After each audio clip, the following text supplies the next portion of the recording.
Audio Jungle। India गठबंधन प्रत्याशी ने नामांकन भरा बरेली कलेक्ट पर।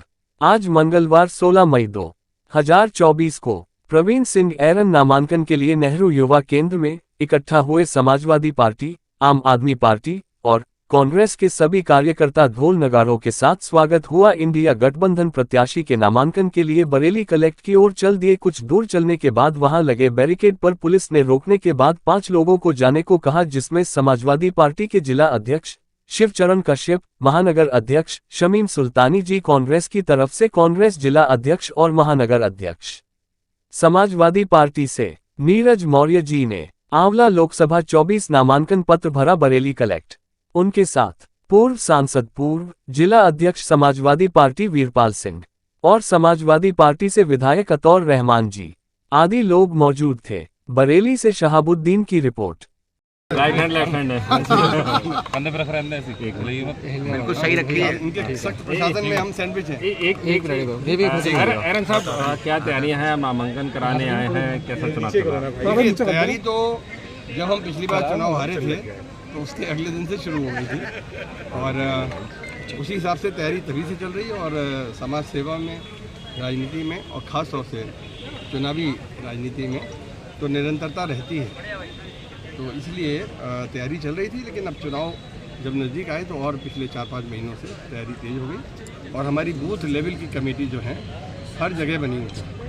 जो एक प्रचार होता है कि विपक्ष के लोगों की बूथ कमेटी नहीं होती, तो चाहे एक कोई बड़ी लहर हो, जैसे पिछली बार पुलवामा के आधार पर एक लहर सी बन गई थी मोदी जी के पक्ष में, और उसका जो नतीजा भुगता वो सारे देश ने भुगता। बेरोजगारी के रूप में नौजवानों ने भुगता, किसानों ने अपनी बर्बादी के रूप में भुगता, महिलाओं ने असुरक्षा के रूप में भुगता। ये सब हम सब जानते हैं। पूरा देश जो है अरबों रुपए के एडिशनल अतिरिक्त कर्ज में डूब गया। ये आप सब ने मीडिया में ही है, मीडिया में लिखा है, गवर्नमेंट के फिगर्स हैं, सरकारी फिगर हैं और अंतर्राष्ट्रीय स्तर पर फिगर है कि मोदी जी के राज में ये तमाम चीज़ों का जो इन्होंने जिस तरीके के बॉन्ड का इशू हुआ, इन सब की वजह से देश बहुत ज़बरदस्त कर्जे में चल गया। हमारी जीडीपी का, सकल आय का एक बहुत ही बड़ा हिस्सा कर्ज के सिर्फ ब्याज में जा रहा है। आप सोचिए ज़रा, ये जो हमारे मनमोहन सिंह जी, उसकी यूपीए की जो सरकार का बजट था, जो राष्ट्र की स्थिति थी, जो बजट की स्थिति थी, जो वित्तीय स्थिति थी, जो जीडीपी की स्थिति थी, आज किस लेवल पे ले आए कि देश की आधी से ज़्यादा आमदनी जो है कर्ज में जा रही है, मूलधन वापस नहीं हो रहा है। तो ये स्थिति इनके है, जानते ही नहीं।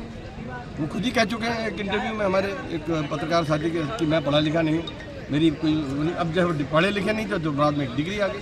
अब ये सब चीज़ें माननीय न्यायालय के ऊपर है, तो हम कोई कमेंट तो नहीं करेंगे इसके ऊपर। लेकिन हमारा कहना ये है कि मुकाबला तो निश्चित रूप से हम ये तो नहीं कहेंगे कि मुकाबले में नहीं है बीजेपी के अलावा और तो कोई चुनाव में है ही नहीं। 400 पार की नारा दे रहे हैं। मुझे ये पता चला है कि उनके चुनाव का जो नामांकन है उसमें कुछ गड़बड़ है। भाजपा प्रत्याशी के नामांकन में कुछ जानकारी मिली है कि उनके उसमें कमी है, तो हम तो प्रशासन से कहेंगे उसको पुनर्चेक करें, क्योंकि उसमें कुछ आपराधिक जो मामले लंबित थे उसके विषय में जानकारी की अभी पता नहीं शायद अभाव है, उसको भी हम देखवाएंगे।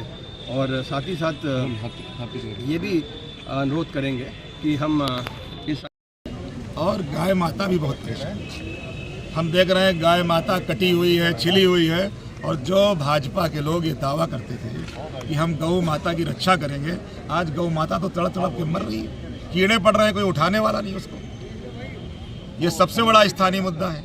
इसके अलावा सड़कों का बुरा हाल है, इतना बुरा हाल है कि चलना मुश्किल है।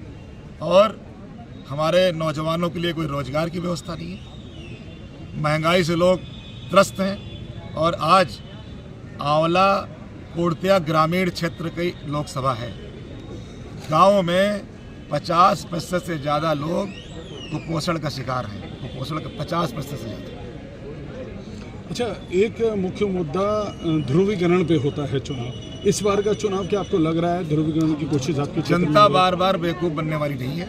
जनता समझ गई है कि ये वोट लेने के बाद बहका के, फुसला के और नज़र नहीं आते 10 साल, काम नहीं करते, इसलिए जनता समझ गई है इसको। एक आरोप आप पे लग रहा है व्यक्तिगत कि आप मन से चुनाव नहीं लड़ रहे हैं, आप चुनाव में दिख नहीं रहे हैं, विपक्ष का ये आरोप है। अब ये जो है विपक्ष का आरोप कैसे हो सकता है? तो ये जनता विपक्ष का है तो मतलब मैं आपके कहूं, विपक्ष जो है चुनाव मन से लड़ना नहीं जाता कैसे? ये कौन सा, इसका क्या पैमाना है भैया आपके पास? आप मेरे साथ चलिए, मेरे कार्यक्रमों में चलिए, मेरे पेज को देखिए, मैं कहाँ जा रहा हूँ देखिए। हाँ, अब उनको वो हवा में अपना लड़ रहे होंगे तो वो सोच रहे होंगे ये भी ऐसा कर रहे हैं। हम लोग जमीन पे उतर के एक एक दिन में, मेरा गला देख रहे हैं कैसा हो गया, 25-25 नुक्कड़ सभाएं कर रहा हूँ, रात को एक 1-1.5 बजे आ रहा हूँ और जनता के बीच में जा रहा हूँ। और जहाँ जा रहा हूँ वहाँ पे ये खबर आ रही है कि यहाँ के सांसद धर्मेंद्र जी 80% लोगों से मिले ही नहीं, गांव में गए ही नहीं 10 साल में। अच्छा, क्या जो सरकार पक्ष है, जो बीजेपी है, उनके बड़े नेताओं की सभा हो रही है और वो इसमें लगातार इस बात को कह रहे हैं कि हमने अपने मैनिफेस्टो के जितने वादे किए थे वो पूरे किए। आपको क्या? कोई वादा पूरा नहीं किया मैनिफेस्टो में उन्होंने घोषणा की थी, अपने मुंह से भी घोषणा की थी कि 15 लाख रुपए देंगे, काला धन लाएंगे। आज काला धन पे बात हो रही है क्या? एक विषय भी, एक बार भी उस पर अगर बोल रहे हो तो बताइए। स्विस बैंक का पैसा कहाँ चला गया? काला धन जो 14 में चिल्ला रहे थे, कह रहे थे 15 लाख देंगे, ये बात कही कि नहीं कही? और उसके बाद उन्हीं के गृह मंत्री ने ये स्वीकार किया कि ये चुनावी जुमला था। लेकिन जो कि मीडिया के लोग, उनसे ये सवाल ही नहीं करते। उनसे क्यों नहीं सवाल करते काला धन कब लाओगे भाई? तो मैं तो आपसे कृपा करके उनसे ये सवाल करिए। बीजेपी के सारे बड़े नेता यहाँ आ रहे हैं, सपा का कोई ऐसा बड़ा नेता नहीं आया जनसभा। अरे हमारे राष्ट्रीय अध्यक्ष जी आएंगे, क्यों नहीं आएंगे? हमारे राष्ट्रीय अध्यक्ष जी आएंगे और हमारे समाजवादी पार्टी के सभी नेता जमीन पे काम कर रहे हैं और हम लोग जनता के बीच में जाके काम कर रहे हैं। हम लोग इस बार आंवला में 100% चुनाव